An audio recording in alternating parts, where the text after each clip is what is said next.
Buenos días, estudiantes. Avísenme si me escuchan, por favor. Buen día, doctor, sí se te escucha. Ok, continuamos entonces. Fíjense, la cantidad de gente que ha ingresado son 4 personas. Esa es una barbaridad. Bien, seguimos con los aminoácidos. Dijimos que lo primero que hacen los aminoácidos es perder su grupo amino. Una vez que pierden su grupo amino, su grupo nitrogenado, se convierten en esqueletos de carbono. Y estos esqueletos de carbono, muchos de ellos son glucogénicos, otros cetogénicos, y se incorporan a los intermediarios del ciclo de Krebs, la mayor parte de ellos. Bien, los aminoácidos luego de perder sus grupos aminos se vuelven hidrocarburos oxidados o cetoácidos, que es lo mismo, se degradan a intermediarios anfibólicos por reacciones catalizadas semejantes a las de lípidos ramificados y cada aminoácido forma un intermediario anfibólico. Aquí tenemos, fíjense, son los integrantes del ciclo de Krebs, el citrato, alfa-cetoglutarato, succinil, etc. Y tenemos que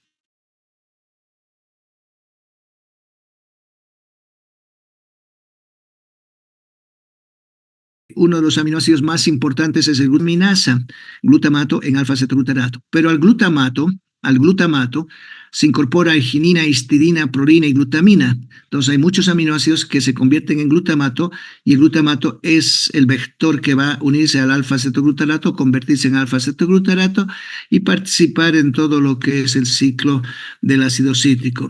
A succinilcoenzima también es leucina, valina, metionina, treonina.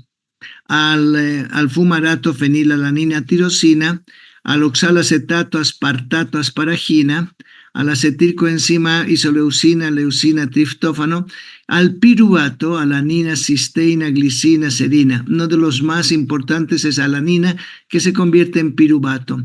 Y a los componentes acetoacetilos, tirosina y triptófano.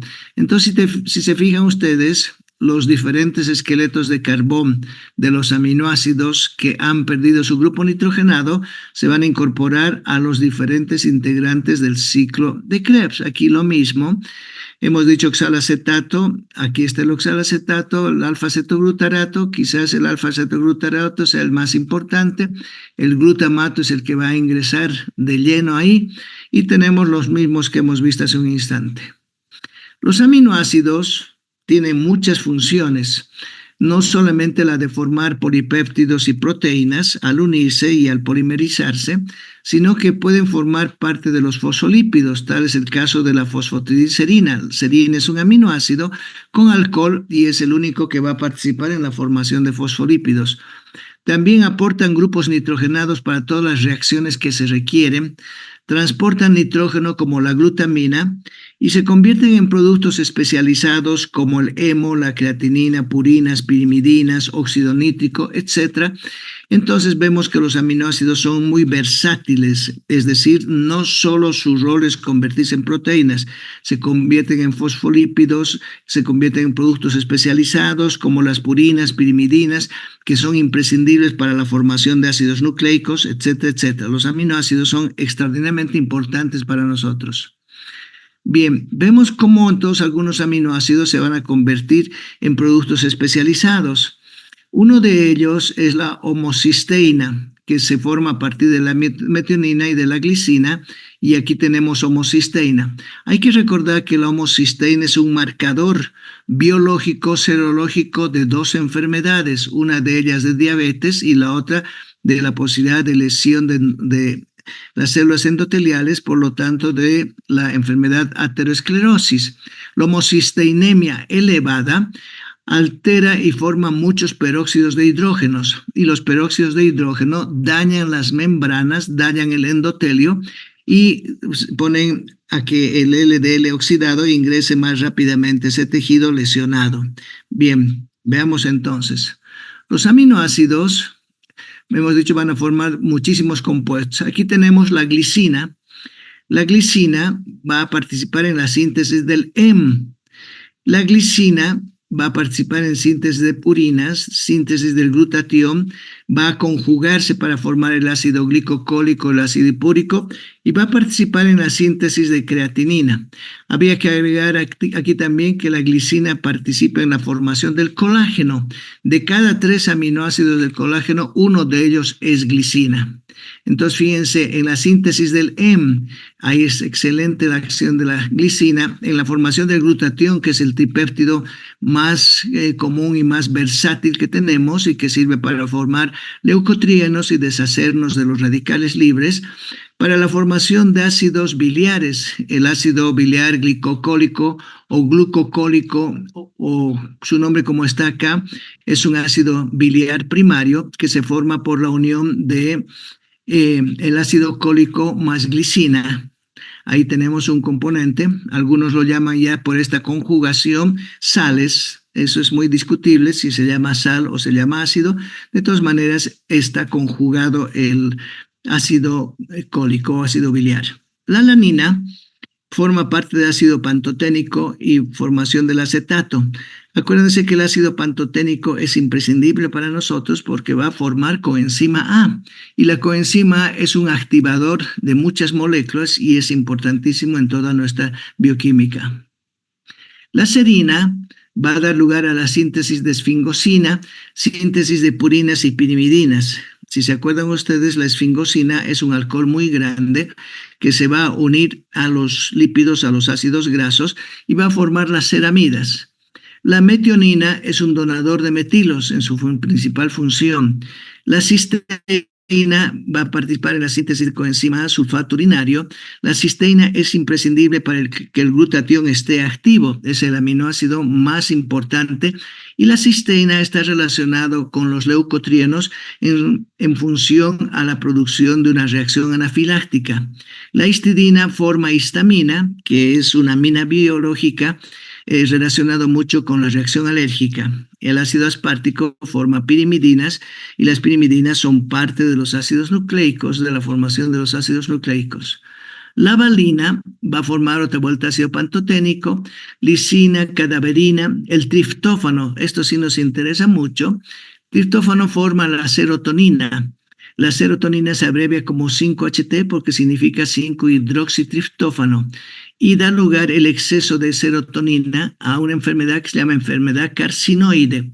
No es una enfermedad cancerosa como tal, pero su nombre lleva a enfermedad carcinoide porque la primera vez se pensaba que eran lesiones cancerosas y quedó con ese nombre. Sin embargo, 1% de la enfermedad carcinoide podría desembocar o terminar en un cáncer, lo demás no. Forma el ácido nicotínico y el NAT, el triptófano, es importantísimo para formar el NAT, forma la melatonina, forma indol acético. La tirosina forma al pigmento melanina. Los pacientes que carecen de una enzima tirosinasa son albinos, es decir, no van a formar melanina. También forma las catecolaminas, a la dopa, noradrenalina, adrenalina. Forma parte también de algunos compuestos opioides como la morfina, la codeína. Forma la tiramina, etcétera, etcétera. La tirosina es uno de los aminoácidos más útil para nosotros desde el momento que va a formar a las catecolaminas y a las hormonas tiroideas. Aquí tenemos cómo se va a formar la creatinina a partir de la arginina. La creatinina hay que recordar que es un producto final del catabolismo de 3 aminoácidos. La creatinina no es un aminoácido, es un producto final del catabolismo de 3 aminoácidos.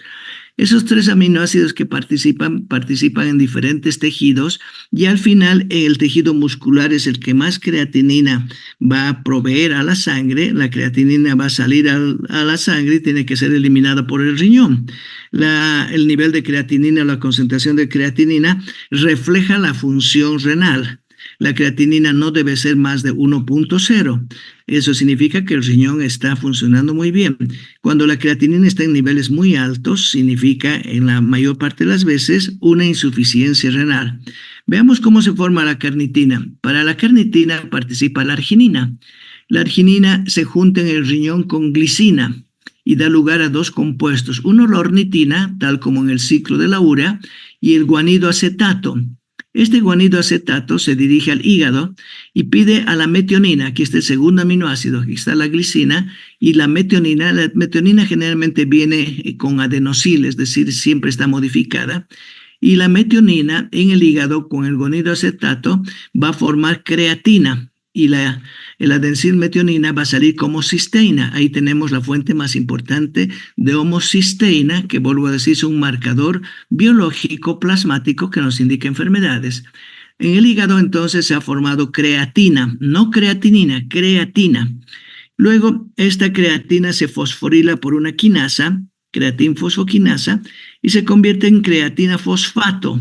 La creatina fosfato en muchas células, aquí ya no estamos hablando solamente del hígado, del riñón, sino en muchísimas células, constituye un fondo o un pool de reserva de los fosfatos.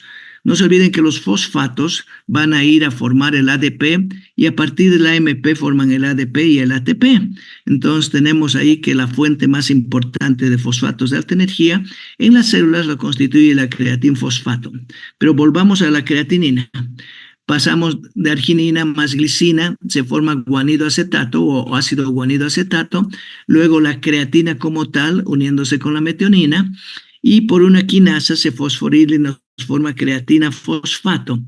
La creatina fosfato se produce en todos los tejidos y particularmente está almacenada en el músculo. Entonces, fíjense, participa el riñón, participa el hígado, participan los músculos y en el músculo pierde su fosfato. Entra una molécula de agua y sale el pi o el fosfato y ahí tenemos la creatinina. La creatinina es el producto final entonces de 3 aminoácidos de la arginina, de la glicina y la metionina.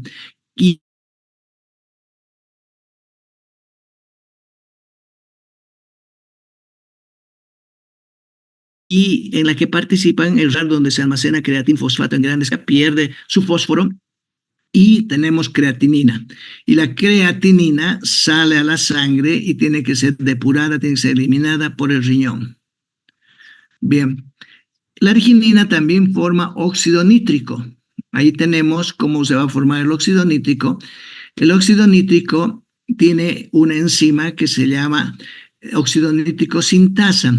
Habitualmente está inactiva y el óxido nítrico inactivo se convierte en óxido nítrico activo gracias al calcio y la calmodulina. El óxido nítrico se forma en muchos tejidos. Aquí estamos viendo en la célula endotelial y la célula endotelial recibe muchos estimulantes para la formación de óxido nítrico, entre ellos acetilcolina, bradicinina, sustancia P, etcétera, que movilizan al calcio intracelular. El calcio intracelular se une con la calmodulina y activa al óxido nítrico sintasa, que estaba inactivo, lo vuelve activo. Una vez que el óxido nítrico sintasa está activo y existen 3 isoformas del óxido nítrico, actúan sobre la arginina y produce el óxido nítrico que se abrevia como NO. No, producen el óxido nítrico NO. Este óxido nítrico es un gas y el gas difunde, en este caso, inmediatamente a las células del músculo liso, entra el óxido nítrico ahí y activa a la guanilato ciclasa. La guanilato ciclasa es una enzima muy parecida a la adenilato ciclasa, porque lo que va a formar es GMP cíclico. La adenilato ciclasa formaba AMP cíclico, en cambio guanilato ciclasa va a formar GMP cíclico.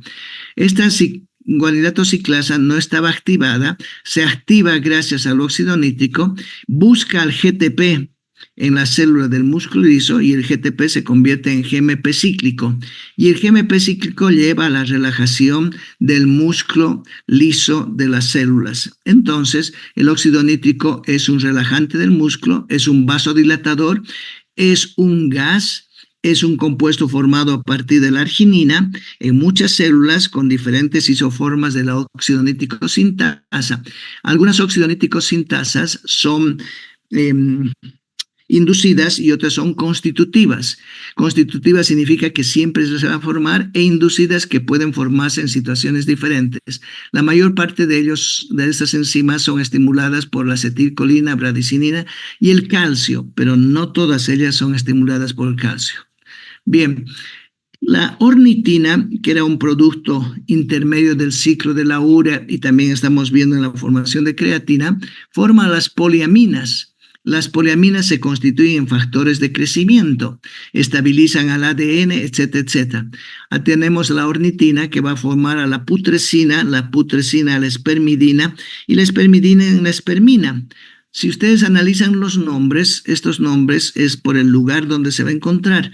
La putrescina se encuentra en el tejido que va pudriéndose, es decir, en el tejido necrótico muerto, que ya ha dejado de funcionar, no tiene oxigenación adecuada y forma este compuesto. Pero en la parte viva, cuando el tejido no está muerto, la putrescina actúa como un factor de crecimiento, promueve la proliferación celular.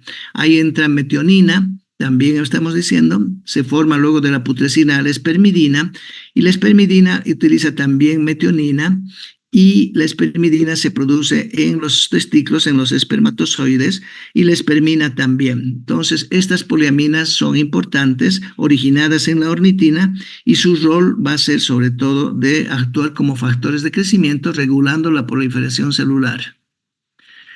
El ácido glutámico es otro compuesto, el glutamato, que nos interesa mucho porque va a formar al glutatión, va a formar glutamina y va a formar a un neurotransmisor que es inhibidor, el GABA. El glutamato es por excelencia un aminoácido ácido y tenemos que se formen las células glutaminérgicas. Si tenemos aquí nosotros el glutamato viene del alfa-cetoglutarato que está en el ciclo de Krebs. El alfa-cetoglutarato por transaminación se convierte en glutamato.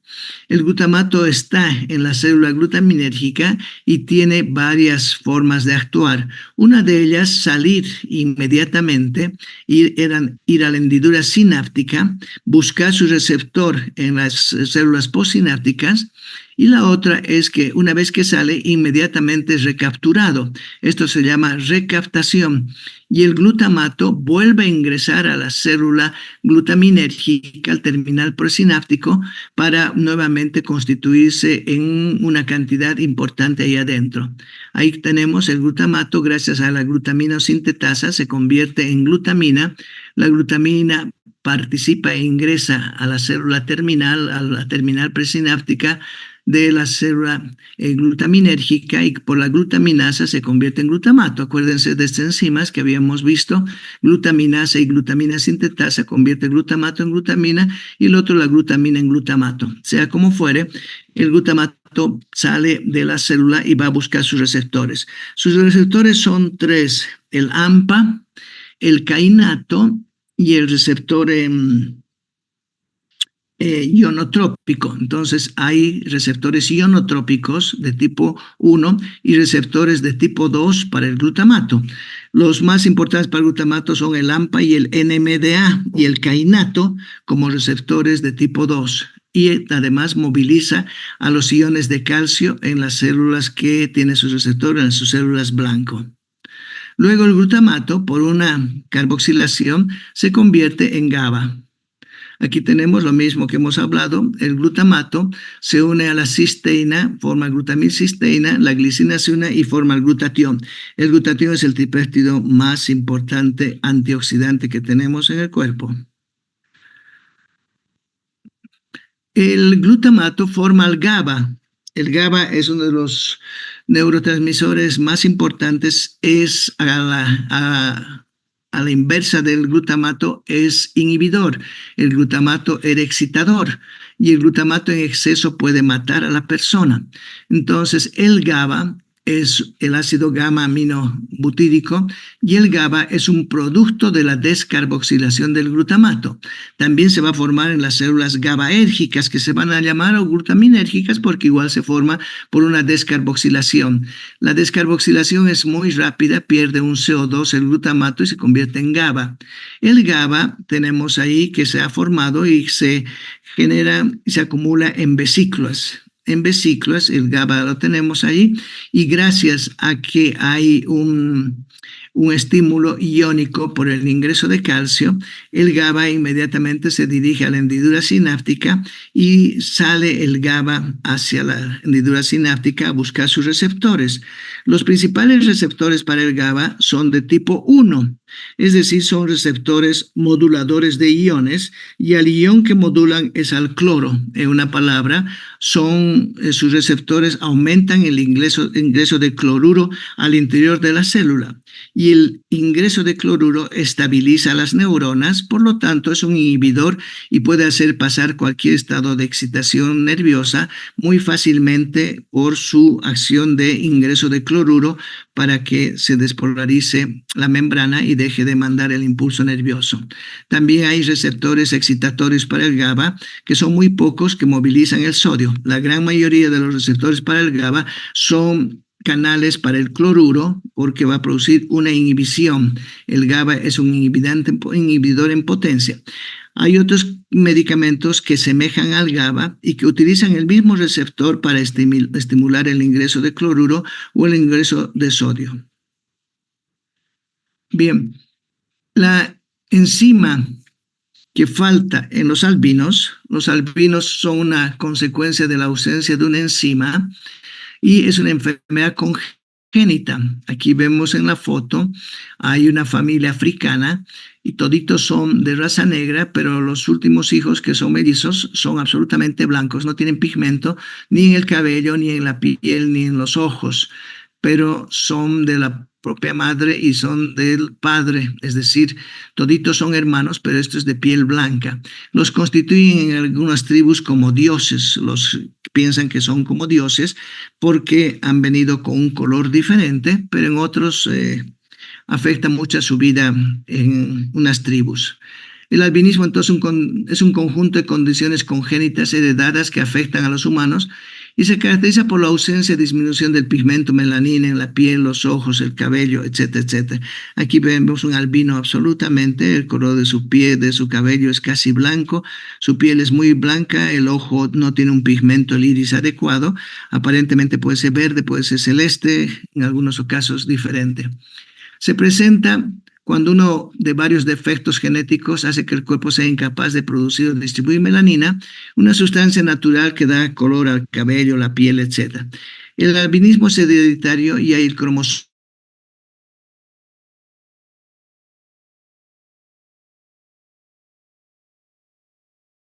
11q, donde se encuentra el GABA. En el albinismo existen dos tipos principales de albinismo. El albinismo de tipo 1, que es causado por defectos que afectan la producción del pigmento de la melanina, y el albinismo de tipo 2, que es un defecto del gen P. Las personas con este tipo de albinismo tienen una pigmentación clara al nacer, es decir, no son tan fuertes como el albinismo de tipo 1. La enzima que falta es la tirosinasa, y la tirosinasa es la enzima que convierte a la tirosina en melanina. Entonces, el gran defecto en el albinismo de tipo 1 es que no se forma melanina porque no hay la tirosinasa que convierte a la tirosina en melanina, y la falta de pigmento es absoluto. En el 2 hay defecto no solamente de un gen, sino de varios genes. En los individuos no albinos, los melanocitos transforman el aminoácido tirosina en la sustancia conocida como melanina, que da el color. La melanina se sintetiza tras una serie de reacciones enzimáticas por acción de la enzima tirosinasa. Siempre es pregunta de examen esto: ¿quién es la enzima responsable del albinismo? La deficiencia de la enzima tirosinasa. Bien, ¿cómo vemos que se forma la adrenalina y a partir de la tirosina? La tirosina es un aminoácido, si ustedes recuerdan, que está formando parte de los 3 gatos, por lo tanto es un aminoácido no esencial, es un aminoácido que se forma en el cuerpo, y se forma en el cuerpo a partir de la fenilalanina. La fenilalanina es un aminoácido esencial. Gracias a la fenilalanina hidroxilasa se forma la tirosina. Una vez que la tirosina está ya formada, viene una enzima, una hidroxilasa, otra hidroxilasa, y le agrega al compuesto un hidroxilo. Aquí se fijan, solamente tiene un alcohol y aquí ya tiene 2 alcoholes, y ese compuesto se llama dopa. La dopa se descarboxila, pierde un CO2, este CO2 de aquí, COH, y se convierte en dopamina. La dopamina se convierte en noradrenalina por la dopamina beta oxidasa. Otra vuelta se vuelve a oxidar con otro alcohol acá y se forma la noradrenalina. Y de la noradrenalina por una metiltransferasa, si se fijan aquí, ingresa un metilo, se convierte en adrenalina. Entonces, estas son las llamadas catecolaminas. Y como catecolaminas tenemos a la dopamina, noradrenalina y adrenalina. La dopamina se forma en las células dopaminérgicas y la noradrenalina en las células noradrenérgicas. Sin embargo, el proceso de formación es muy similar de dopamina a noradrenalina, solamente hay una hidroxilación y las células dopaminérgicas pueden también formar noradrenalina.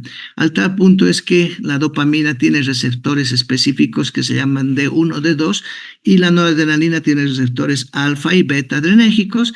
La dopamina puede actuar sobre receptores alfa y beta adrenérgicos porque comparten, la síntesis o parte del proceso metabólico de conversión de las catecolaminas. Por lo tanto, la dopamina podría ocupar receptores adrenérgicos porque también ha dado lugar a la noradrenalina en sus células. La adrenalina, en cambio, se forma por una metiltransferasa y se forma exclusivamente en la glándula suprarrenal. No es tributaria de otras células, sino de la glándula suprarrenal, particularmente de la médula suprarrenal. Ahí se forma la adrenalina. Y la adrenalina necesita noradrenalina para formarse y una metiltransferasa para que pueda ser la hormona o el compuesto que conocemos. La adrenalina es un compuesto que afecta al metabolismo, ya sea de las grasas, de los carbohidratos, etcétera, etcétera. Es la hormona de la respuesta rápida o de la huida. La adrenalina junto con el cortisol son glucoérgicos, es decir, aumentan gran cantidad de la glucosa en la sangre. Y vemos otra vuelta cómo se van a formar entonces la noradrenalina, la adrenalina y la dopamina, que son las tres catecolaminas. Se forma a partir de la tirosina. La tirosina hidroxilasa se convierte en dopa. La dopa, gracias a la vitamina B6, se descarboxila y se convierte en dopamina por la enzima dopa descarboxilasa. La dopamina utiliza vitamina C para formarse la noradrenalina y utiliza la enzima dopamina beta oxidasa. Y la noradrenalina utiliza el aminoácido S-adenosilmetionina para que salga como S-adenosilcisteína. Y en ese proceso la metionina dona un metilo. Por lo tanto, la enzima es una metiltransferasa y tenemos a la epinefrina o adrenalina. Hay que recordar que el nombre de epinefrina se utiliza en Estados Unidos, pero en Sudamérica se utiliza el nombre de adrenalina. Bien. Adrenalina, otra vuelta, la tirosina se convierte por la tirosina hidroxilasa en dopa, la dopa se convierte en dopamina, la dopamina en noradrenalina, se acumula en vesículas, la noradrenalina junto con el ATP, y en un momento dado sale la noradrenalina a la hendidura sináptica y va a buscar sus receptores. Los receptores, habíamos dicho, son receptores alfa y beta adrenérgicos y son de tipo 2. Y un porcentaje importante, la noradrenalina, la dopamina y casi todos los neurotransmisores vuelven a la célula de origen a través de un proceso que se llama recaptación. Si no hay recaptación, van a buscar sus receptores que están en las células postsinápticas y ahí también son catalizados por una enzima que los convierte en otro producto que es la COMT, la catecol o metiltransferasa. Las proteínas. Una vez que conocemos los aminoácidos, tenemos que ver qué son las proteínas. Y si analizamos aquí, las proteínas están representadas por cadenas y están representadas por estructuras. Las proteínas tienen estructura primaria que nos dice qué cantidad de aminoácidos y qué secuencia de los aminoácidos tiene esa proteína. Las proteínas tienen estructura secundaria que nos dice si hay hoja plegada, beta, si hay bucles o hay espirales. La tercera estructura de las proteínas nos dice la relación tridimensional entre las diferentes partes de las proteínas. Las proteínas son específicamente estructuras tridimensionales Y la cuarta estructura de las proteínas nos dice si acaso está formada por otras subunidades y por diferentes genes que van a conformar a una sola proteína. Entonces, las proteínas son quizás las moléculas más importantes en nuestro cuerpo. Sin proteínas no podemos vivir. Las proteínas, a diferencia de los carbohidratos y lípidos, no son tan energéticas, pero sí son estructurales. Si no hay proteínas, no funcionan los músculos, no funcionan los tejidos y tenemos un gran problema. Vuelvo a decir, son moléculas estructurales. En cambio, los carbohidratos y los lípidos son moléculas energéticas. Pero curiosamente, a pesar de que la proteína no nos da mucha energía, el consumo de ellos sirve para que la persona pueda tener actividad física relativamente normal y pueda tener un consumo adecuado de calorías. Entonces, las proteínas son biomoléculas complejas o macromoléculas estructurales formadas por polímeros de aminoácido. Están codificadas genéticamente y el DNA de cada célula indica qué proteína se va a formar. La mayor cantidad de proteínas que se forman son en el músculo y en el tejido hepático. Tenemos ahí, pero tenemos más o menos unas 3.500 proteínas o más de 3.500 proteínas, y de esas proteínas muchas de ellas son enzimas, otro tanto son receptores, otro tanto son transportadores, etcétera, etcétera. Las proteínas poseen 3 o 4 estructuras, hemos dicho la primaria, secundaria, terciaria y cuaternaria. No todas las proteínas son cuaternarias cuando están formadas por subunidades que van a conformar a la proteína, pero puede haber proteínas que no sean cuaternarias y que tengan estructura primaria, que hemos dicho que se refiere al número de aminoácidos, secundaria a la hoja plegada o a la espiral, a la forma de hélice, y la terciaria a su relación tridimensional entre las diferentes partes de la proteína. Las proteínas se requieren absolutamente en la alimentación como 20% de la dieta normal, y en algunos casos se requiere mayor al 50%, ya que son fuente de aminoácidos esenciales nutricionalmente hablando. En las células se sintetizan en los ribosomas, nacen las proteínas salvajes o puras y experimentan modificaciones translacionales o post-translacionales. Una vez que se ha formado como proteína pura, empieza a glucosilarse, a fosforilarse, a acetilarse, que son las modificaciones translacionales que sufren las proteínas. Muchísimas de las proteínas necesitan fosforilarse para ser activas. Tal es el caso de algunas enzimas que sí necesitan fosforilarse para ser verdaderamente activas, u otras no tienen que estar fosforiladas para ser activas. También se glucosilan, incorporan moléculas de azúcares, como es el caso del colágeno, que puede glucosilarse y dañar a toda la estructura del endotelio. Las proteínas son imprescindibles y cumplen 26 funciones en nuestro cuerpo. Las modificaciones post-traducción, algunas de ellas son glucosilación, hemos dicho incorporación de azúcares, acetilación, incorporación de un grupo acetilo, metilación de un metilo, sulfatación de sulfatos, prenilación de ácido fornil, pirofosfato, carboxilación, incorporación de moléculas de CO2 o carbonos puros, acilación, moléculas de ácidos grasos, farnesilación de las moléculas del geranil pirofosfato, fosforilación, que quizás sea la modificación más importante, que es la incorporación de fosfatos para activar o inactivar a las diferentes proteínas. Las fuentes de proteína para el organismo están dadas por la dieta.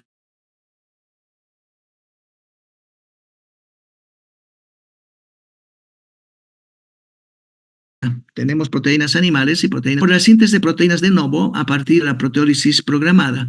No hay que olvidarnos que existe el turnover proteico. Significa que una proteína ha cumplido su vida media, inmediatamente es degradada por proteasas y se liberan aminoácidos. Y esos aminoácidos en el turnover proteico vuelven a formar proteínas. No será la misma proteína que se degradó, pero otras proteínas, uniéndolos por enlaces peptídicos, se van a formar las diferentes proteínas. También hemos dicho se sintetizan a partir de novo, a partir de los aminoácidos que contienen las células.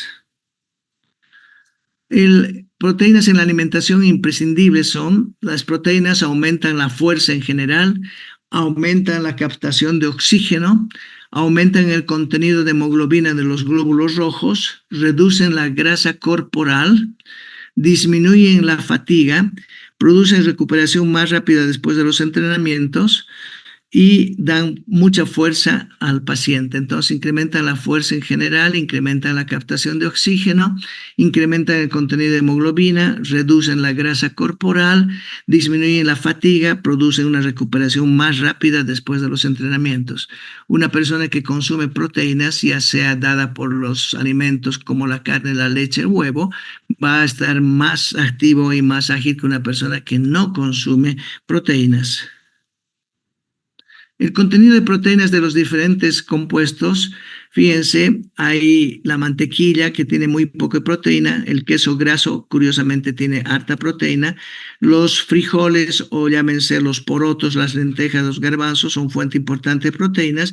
En nuestro medio la lenteja suple mucho al garbanzo y al poroto porque consumimos lenteja, no consumimos mucho poroto por nuestro tipo de dieta, y el poroto tiene, al igual que la lenteja, una buena cantidad de proteína. La lenteja en nuestro medio es muy rica en proteínas y deberíamos consumir más.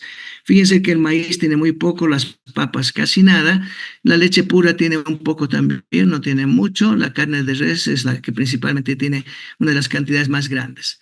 Las proteínas de la dieta son digeridas por proteasas específicas, es decir, las enzimas digestivas proteolíticas son sintetizadas y almacenadas intracelularmente como precursores llamados zimógenos, sobre todo las enzimas pancreáticas para que se puedan digerir las proteínas.